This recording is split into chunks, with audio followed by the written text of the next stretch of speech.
Hey, everybody. Welcome to Space Without Limits. I am Michael Bloxton, CEO, founder of NebulaSpace Enterprise. And we got here Nic Payne, CEO of Nebula Blockchain. He's here today to discuss something that I don't think anyone is expecting. And it's a rather revolutionary and evolutionary community birthed from Nebuchain. Nic, why don't you share a little bit about your background before we dive in here? Yeah, first of all, thanks for having me here. It's always a pleasure to hang out with you, and this is gonna be fun. So I come from an organizational development background. How do you build great organizations, build great teams, scale the never-ending challenge for startups? And I've done that for about 7 years. And then in 2019, I transitioned into tech, and the way I did that was by going to a coding boot camp for 22 weeks. It was intense, and then I came out of that with a full stack certificate. Serious boot camp. Yeah, it's intense. It was Monday through Saturday. Then whatever the assignment was due like Sunday at midnight, and then it all started again. So it was crazy. But I came out of that with a full stack certificate, worked in the industry for a year, and that was when I stumbled upon what blockchain was doing for how humans connect. And since then, I've been in the space building these types of organizations that are kind of DeFi native or digital native organizations where people are connecting through the power of blockchain. So people here may be wondering, why in the world does Nebula Space Enterprise have a blockchain? And do you want to crack the code on that, or crack the message, since we're now just really, this is the first conversation we're going public with this? Yeah. I mean, so some of this I am still learning myself, because the implications of where we're at with space technology and blockchain technology is like, I'm exploring it, and it's been so much fun. So I'm still learning some of this, but all throughout human history, any given age, a society or civilization has been defined by technological advance, where they are with technology, and how they organize themselves.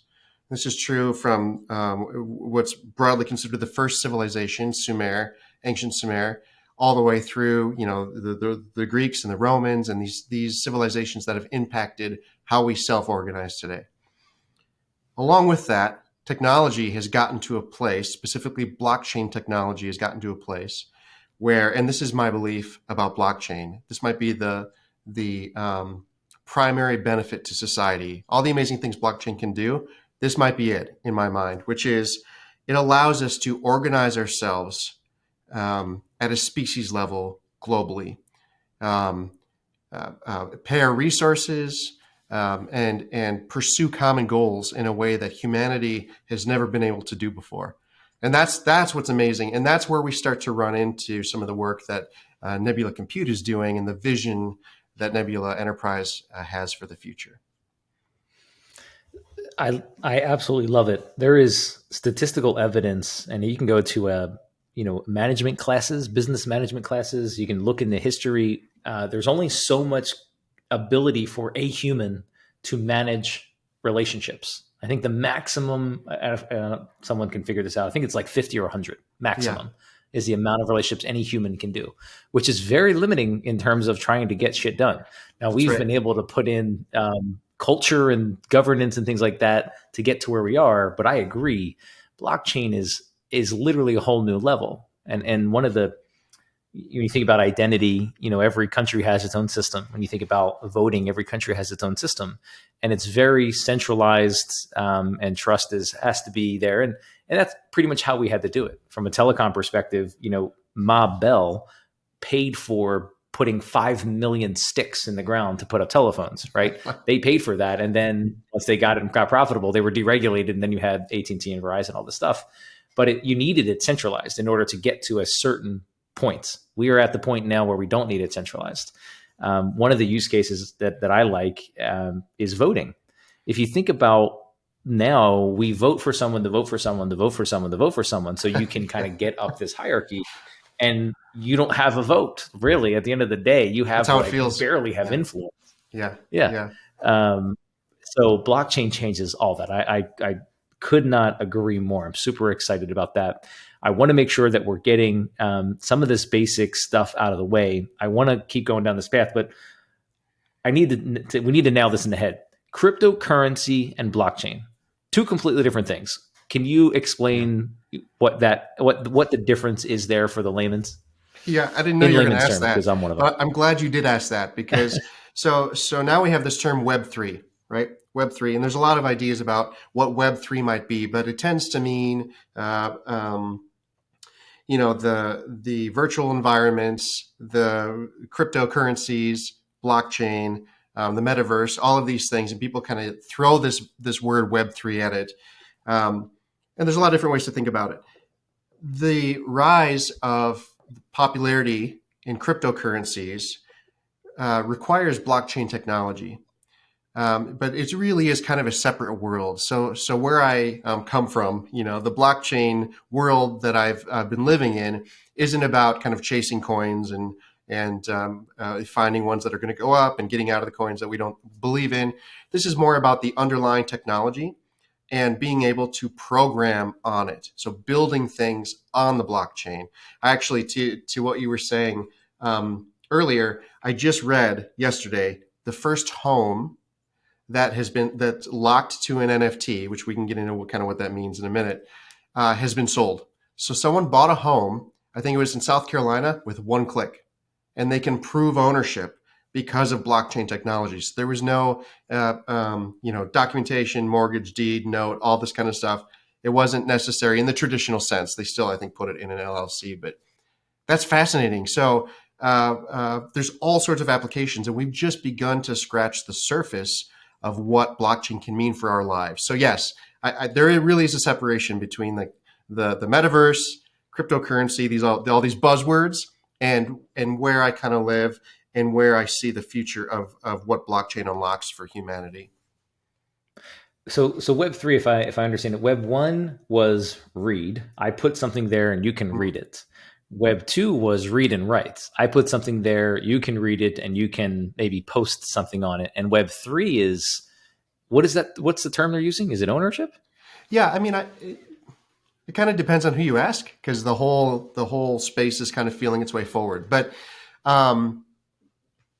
yeah, there's a pivot to ownership. So rather than centralized, powerful entities kind of owning the internet, the idea is that, well, this thing's big, and in the next version of how we connect, the next way we're connected, it should be owned by the people who are connected, not by Yes. some super conglomerate gathering information and making us the commodity.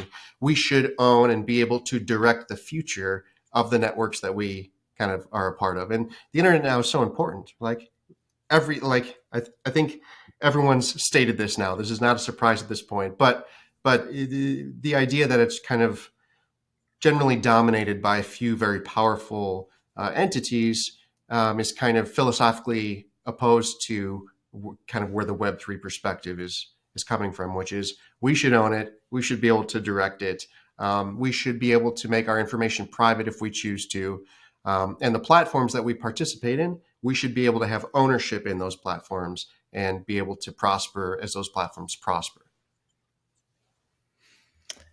It is the actualization of what I think the United States forefathers had really put in there, where there's an Interesting. equal understanding of there. Now, I don't want to go down to that level, because there's actually some stuff that does seem dividing and divisive. But the enlightened period in which that was created was about having a voice and not being governed by some central agent, an ocean away. Yeah. And now we're actually creating the ability for that to be a reality. Yeah. One thing I want to also, drop put the nail in the head here is, if everything is on blockchain, and blockchain is a technology, and again, not cryptocurrency, but it could be cryptocurrency, could be identification, could be voting, could be all these amazing things on top of blockchain. Blockchain is running on compute hardware. And what we're seeing right now is some pushback on, and we just saw Ethereum go through this big shift, pushback on the environmental impact, because the energy to do this is crazy. Can you speak to that? Yeah. Everyone's trying to solve this issue, so it takes computers to break it down, and there's people who can explain this much better than I do, but ultimately, for something like Bitcoin to operate, it takes powerful computers, a lot of energy to solve very complex problems, to validate the network and secure the network. And so, yes, I don't know off the top of my head what the current numbers are, but the resources are astounding. What it takes to actually operate a network like Bitcoin or Ethereum. And so everyone's trying to solve this. How do we get away from that before? I mean, it's not sustainable, right? We can't scale that. And so Ethereum made a shift to try to move towards that. I think that'll cover some ground. But ultimately, in my mind, I don't want to jump ahead here, but in my mind, it shouldn't be on the planet. Like, it shouldn't be here. If it's not located here, most of the problems that exist around that just kind of disappear. Yeah, it's we're going to jump into that. One comment I want to make here is yeah, we'll definitely jump into that. Everyone's like, all right, finally we're getting to why space, why this is in Nebula's realm. But to hold off on that, I think one thing that people don't conceptualize is they're like, oh, computing's just getting better. It's getting better. It's getting more efficient. It's getting more efficient in power and doubling its capability. And that's been happening for decades. Right? That's Moore's law. And now we have even more laws expanding beyond that as we go transistor and silicon and all these different things. Yeah. But we're humans, and it's like putting another lane in a highway. To give it time, we'll use that too. And it'll be just as much traffic. If anyone's ever driven in LA on 101 or 405, you know that adding more lanes is not going to do the trick. It's not going to do it. The analogy I try to personalize it is, just because we create more computing doesn't mean that you're going to be able to solve all these other problems. Take your phone in your pocket right now. You have is an iPhone 13 or 14 or whatever. If you go back to an iPhone 3G, you would shoot yourself. Like, you would be so like, no way can I even operate on that technology. Computers are almost useless 2 or 3 years, after they're created, and even if they're the cutting edge, because you've doubled in capability. So I want to put a pin in the fact that some people are like, oh, well, it's just going to get more efficient on its own. It is, but we're going to figure out how to use that. Yeah. So even if you create tremendous amounts of efficiency in the blockchain, you're still going to figure out how to use it, because then you have more capability and you can do more things. We didn't stop at fire, right? Going back to your point, when we had fire, that was cool. Humans got together and we had fire and stuff like that. We didn't stop there. We're talking about nuclear. We're talking about nuclear in space, things like that. So now let's dive into what you're seeing is why space, why Nebula blockchain. Nebula is obviously a space focused entity. Nebula blockchain. So give us your take. Yeah. First of all, I agree with what you just said, which is as we unlock higher powered computing, it unlocks new use cases that use up all of that. The new ground. Yes. We don't just sit there. Now we can make it do this. Now we can make it do this. So yeah, that's true. So I think when it comes to space, I have a lot of thoughts on this. So first of all, what kid didn't want to go to space camp? I never did get to go to space camp, and I really rue that because I wanted to go so badly. The human fascination with the stars goes back to the beginning. I mean, there's writings from the 1600s with dreams of traveling to the stars. It's crazy how far back this thing goes. Because of that, I think there's a tendency, there was certainly with me when we first started talking, there's a tendency to feel like space? It's like, what? This is a romantic dream of sending people out into space. Kind of feels like that's great for them. That's cool for humanity. That's not for me. And it's kind of pie in the sky, to excuse the pun. It just doesn't feel like there's any practical applications. So having said that, I think the main thing I'm discovering is space actually holds the answers to a lot of the challenges that we're facing in DeFi and in blockchain. And it holds all this opportunity. The less sexy thing that we need to do in space first is all this infrastructure that it's going to take, right? So there's kind of space for Earth, and I know you know this, space for space. And first, we need to get some infrastructure in place before we can even dream about actually being a multiplanetary species. And what's great about that is, no, it's not super sexy necessarily, but there's so much prosperity that will be unlocked that the blockchain is perfectly suited to organize and empower and manage. It feels inevitable to me that the two of those things, would collide. Does that kind of answer your question? At the highest level? It does. Yeah, yeah. It does at the highest level. Let's bring it down to the next level because there is a extremely practical reason why blockchain in space makes sense, and obviously those higher level reasons, like we could go all day on that stuff, but Right. There is a very practical movement to get blockchain in space.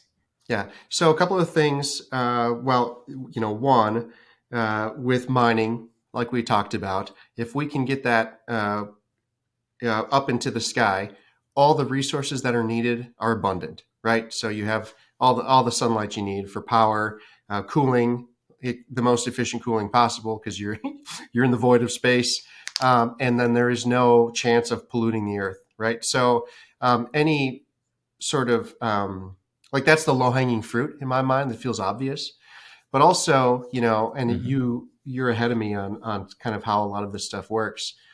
There are so many needs in orbit for immutable, sort of perfect information to travel, right? We need to be synchronous on multiple sides of the planet, which is not an easy thing to do. And blockchain kind of provides next level tooling for that. And it hasn't even really, we're just starting to understand how that could be used. So a couple applications. One, mining and doing things that immediately benefit humanity here on Earth. And those go on and on and on. But also then, when we talk about kind of laying this infrastructure layer for actually doing space things, the blockchain will be instrumental in keeping things kind of organized and unlocking that level of organization. So when you talk about connecting humanity, across the globe, trying to communicate across the globe, which seems relatively trivial today. Mm-hmm. If you look at the systems required to actually make that happen, it's quite insane and it's quite fragile. I've seen the images of our wired world. People think we live in a wireless world. If you look at a picture of the globe and you look at all the undersea cables, it's like the back of a 1990s TV center. Like it's just like this spider web of stuff. And currently we've got like 4 billion people on the internet and we've got 7 billion on the planet. So there's almost half the humanity isn't on there. And one of the things that I got to see in my background in telecom, and we've learned obviously through our computing efforts, if you look at, I already referenced Ma Bell, 5 million telephone poles just to connect the United States, 5 million pieces of infrastructure and wire to connect the whole United States. It's wild. And then I got into the whole cell tower thing in the early 2000s. And there's right now about 500,000 cell towers to connect the United States. And there's still gaps, right? There's still like rural that's not connected, but it's an order of magnitude less.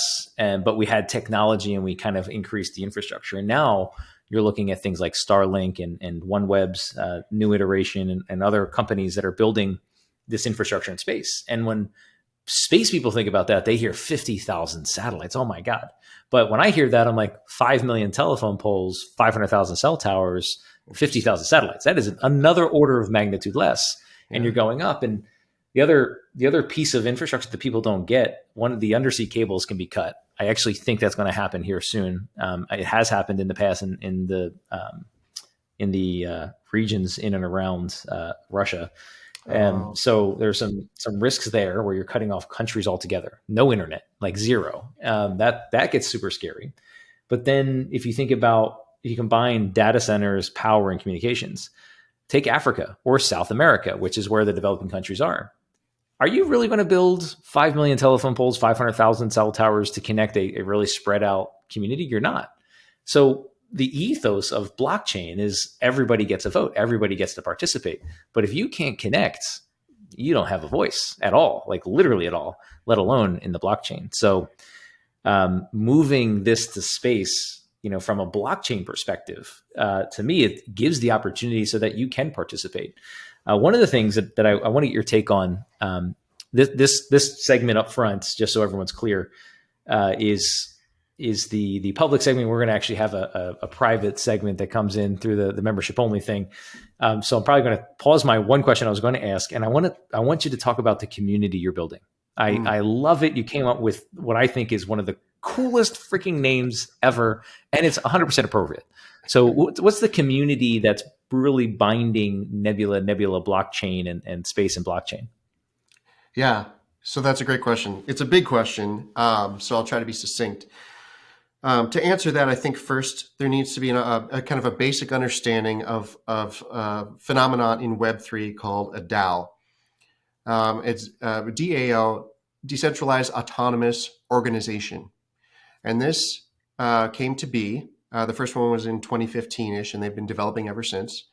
This came to be because the blockchain, for the first time, allows people across the globe to pool resources, share a pile of money, and go after things that they feel are important. And so essentially, that's what a corporation is in a lot of ways. These are flat organizations. There isn't a central power. And so the blockchain is used, smart contracts are used to coordinate this forward movement of people spread out across the globe. It's insane. That's kind of how I fell in love with Web3, by the way, is the DAO, this very fluid organization. So we're launching a DAO. It's called DASA, Decentralized Autonomous Space Alliance. And we really feel, we really feel like that name, embodies the things that we value in Web3 and we value from a DAO perspective. And DASA, the idea here is that no one person or entity should own space. Now, this has been laid out in the treaty, space treaty, years ago, but there's still the problem of whoever gets there first ultimately kind of has control, right? They're there, they have the chance to prosper and grow. And so something like space, we're convinced, should, to the degree it's possible, belong to humanity as a species. And I know that's a really big statement, but that's why we want to get people connected to the web still, half the planet. That's why we want to do all these things, because there's prosperity that can be unlocked for those folks, and they just don't have any access. So space is like that. We want a community of folks from around the globe who can, for the first time in history, contribute to and prosper from activity in space. And this is the gravity of this, excuse the pun, like it's growing so rapidly. The next space race, it's already happening, it's on. And I want to make sure that people understand the urgency here. Like, this has to happen now, and there's already work to do now. Even though space feels like this far off thing, it's like, no, let's go. And so this community is going to have this real sense of urgency to get after it and have the infrastructure of space be community owned by the globe. Let me give some content for the listener here about where space is. Decades ago, you made a reference, or there was a reference about a billionaire couldn't get an iPhone because it doesn't make sense. Prior to the iPhone existing, doesn't make sense. All the technology to put it in your pocket just wouldn't make sense, even if you're a billionaire. Space was done by governments, period. Governments. Right. And then it shifted about 25 years ago to billionaires. Recently, it's shifted to private companies. An Israeli company that actually had the satellite Be'Sheret, which crash landed on the moon, but they did that for $100 million. The only other entities to get to the moon were governments. So to go from governments, billionaires to 100 million, which sounds like a lot, not in the blockchain cryptocurrency world, but that's where we're at right now. Like, that happened, and they're actually doing Be'Sheret 2 as we speak. So they did another raise and they're going. So space is highly relevant. The other thing that you say there is connecting. I feel like where we are right now, DASA specifically embodies this. there was a moment where a kid in a garage could do better than the corporation, right? That was when Internet 2.0 came up. The 1.0 and 2.0 were disruptor. coming up. Yeah.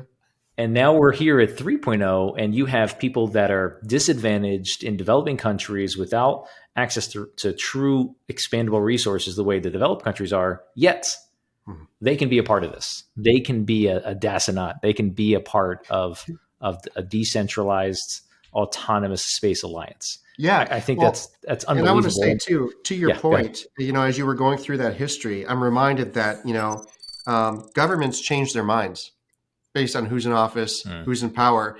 Some prioritize space development and the future of mankind, and some don't think it's important at all.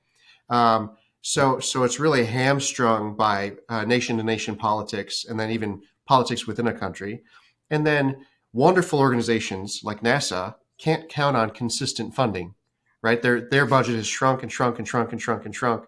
And this is the first time in history. What we're attempting is a species level funding and ownership, and that excites me so much, because then you don't have the same sort of challenges with political conflicts and changing our minds on what's important and what isn't, and underfunded agencies. This answers a lot of that, and I'm so excited about it.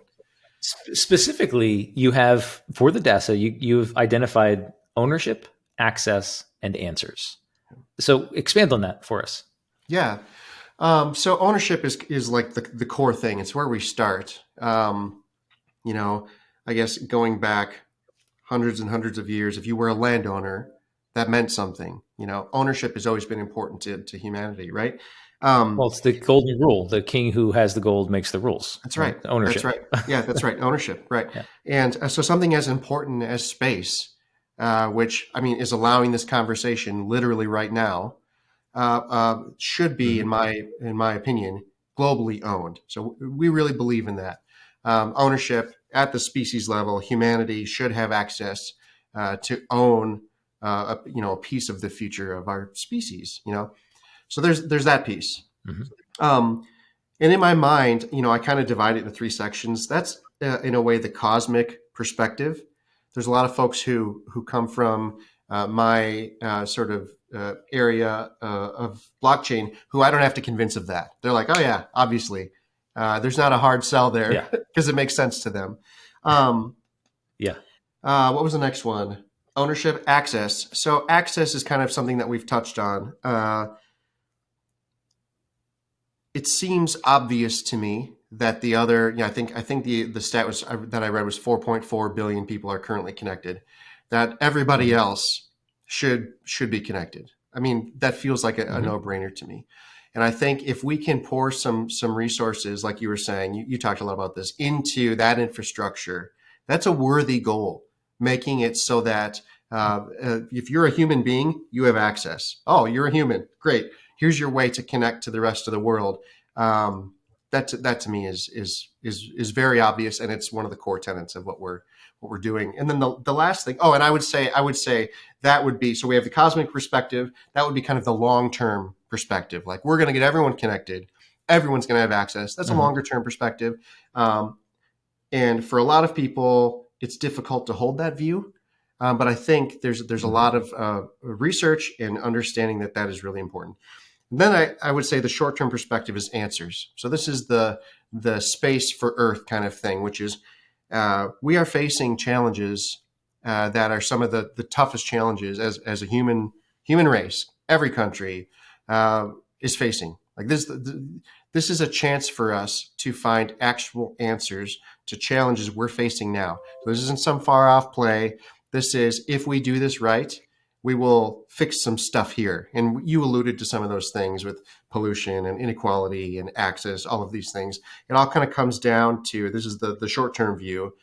If we build it now, we can answer questions that need to be answered, and we can even prosper from it in the process. Mm-hmm. I will. This is too important to cut off. We're running a little bit long, but too important for where we are in humanity. And I want to key in on a few things. From my perspective at Enterprise, we there's a very, very distinct group supporting blockchain and that type of capability. I mean, we're talking very much freedom focused, transparency, yeah, obviously access, answers, ownership. And then the way space is today is still primarily governments and big companies and billionaires. You think about SpaceX, you think about ULA, you think about these big things. It's the access to space is through them, and the money's there. That's where the money is for traditional commercial operations. Blockchain, again, is an absolute spark in a very dark place in terms of moving from centralized to decentralized. But there's a requirement there too. There's adversaries in the space side that don't believe in privacy, don't believe in equity, don't believe in any of those things, and freedom is nowhere on the list. And if we can be supportive through this capability to entities that are supporting that have the money that can also funnel things in, I think there's it feels like a dichotomy. It feels like a polarization between we're working with centralized government, but we're also building out this decentralized alliance. I mean, frankly, we're all humans. Let's start there. And we all believe in freedom. So we want to go there. And we have to bring these two together. This may not make any sense, but religion and science, I feel as humans progress, those two are coming together. Mysteries, at something were religious, and then it became science facts, and it became less mystery. So you keep seeing this convergence. Personally, I think we need to bridge this gap. And if we don't, you're not going to have the effect that benefits humanity best. You nailed it. That's I believe that 100%. That's exactly right. I think to use your religion and science, and we don't need to stay on this point for too long, but your religion and science example, I'm convinced in my own experience in the world, both with what I've learned and in my own kind of spiritual development, either like they both make each other better. At least they should, right? Good religion at its best breathes alive our scientific discoveries in a lot of ways. And science teaches us how the whole thing was made, how the whole thing is put together, how it evolved. And I love that idea you just kind of brought together. There's a convergence, right? Or emergence, all these kind of words, where it comes together for the first time. Go ahead. Yeah. Let me do another one that we should never talk about religion or politics, right? No, those things you should never talk about. But I'm going to talk about politics, because if you think about the way that the democracy is supposed to work, is you have the haves and the have-nots, and that's how it's supposed to work, right? You're supposed to be able to bring together the masses and get effective change done. Aaron Burr and wanting to, being against federalism and governance, and we kind of went that way. If you go down that path, you've got these, again, opposing parties that had to come together. And, now we've got a division because they're not coming together. So whatever your perspective is, we need to bring it together. I'm sure our director, Ashley, is shaking her head like, don't say these things. We gotta make sure that we can appeal to the biggest audience in this podcast. Yeah, they absolutely have to be said. And if we're not going to say it, then no one's going to say it. That's so right. Let me bring this segment to a close. What are the actions? How does someone become a DASA? How does somebody get involved with Nebula blockchain and DASA? Yeah, that's a great question. So Nebula blockchain, we have a roadmap for some products that we're going to be working on. DASA, the best way to become a part of that right now is just to find us on Twitter, follow our Medium page where we'll be posting some articles on how we're thinking about things, and then very practically what this will look like. How do you contribute? And what does it look like to kind of prosper from some of these things? So that's the best way to interact with us now. Very soon, shortly, we will have a way to actually onboard people into the community. And I'm really excited about that. That is coming. We're not quite there yet. But for now, definitely Twitter, Medium, the newsletter, right? That is a way to hear more about what we're up to. So that's what I would say for now. And definitely reach out to me. Yeah. You can find me on Twitter. Yeah. I'm around. I can talk about this all day. And if you have questions, I would love to learn from you and do my best to find the answers. So for the crypto natives, you heard the standard, Twitter, Discord, Medium, that kind of stuff. For anyone that's still just interested and enthusiastic about it, the newsletter is a great way to get really cool blockchain, space-related blockchain type stuff. Sometimes purely blockchain, sometimes purely space, but great stuff. And then that'll also be filtering in some of the stuff that DASA is doing as well. So get over there, Nebuchain.com, and then you'll get all that information there. You can find, we'll have some stuff in the show notes as well. So with that, Nic, I want to thank you for being here, sharing this time with us, and doing what you're doing to bring the world to the next level. This was fun. Let's go.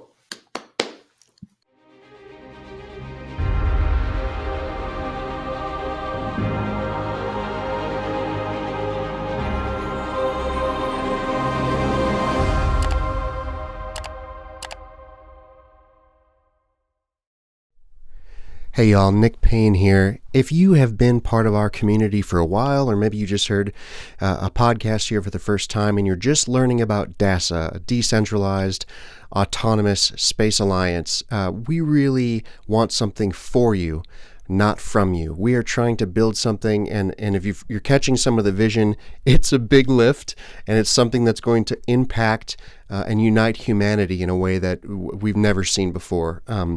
Which is really exciting, but it's going to take all of us. So if you haven't yet, head over to DASA.Earth and register for our next webinar or video chat where we'll get to connect face-to-face and learn a little bit more about what this vision looks like, how you can get involved personally, and what the roadmap looks like for actually making this thing a reality here on planet Earth. Head over there, and this is not an opportunity for us to spam you, but it is an opportunity to get to know each other a little bit and learn about the vision that I'm convinced will unite us towards a common goal in a way that we've never seen before.